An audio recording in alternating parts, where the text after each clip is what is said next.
One day, a university professor holding a bottle of water, he asked his students how much they think this bottle of water weighs. 500 grams, shouted one student. Another from the back shouted 600 grams.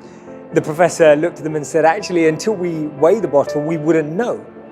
And then he said, imagine I hold this bottle for a few minutes. What do you think will happen? One of the students shouted, nothing.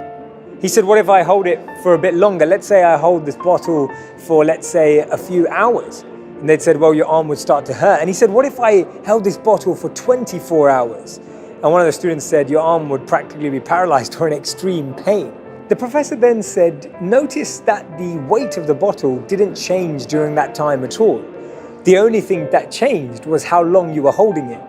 And his lesson to his students from this situation was that this bottle represents our challenges, our problems, our worries, our anxieties about uncertainty, that the longer that we hold them, the more pain they can do to us.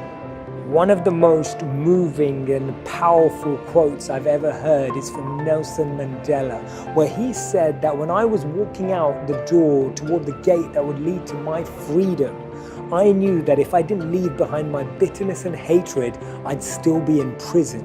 We pollute our consciousness when we allow envy and anger to enter the inner cores of our minds, bringing in negativity, injecting anxiety and uncertainty into the way we think. And that's why Mahatma Gandhi said, I'll never let anyone walk through my mind with their dirty feet. But often we see that it's our own very shoes that are causing the dirt. Forgiveness and letting go and the ability to rise above the challenges that have been caused by others in our life is such an important ability, because we need to learn to accept apologies that we never received. I believe that you can't fix yourself by breaking someone else. It's like what Buddha said, resentment is like drinking poison and expecting the other person to die. When we recognize that actually by holding any negative feelings towards another individual simply only harms the way we think, that's when we'll truly be able to forgive, move on and let go, and realize that that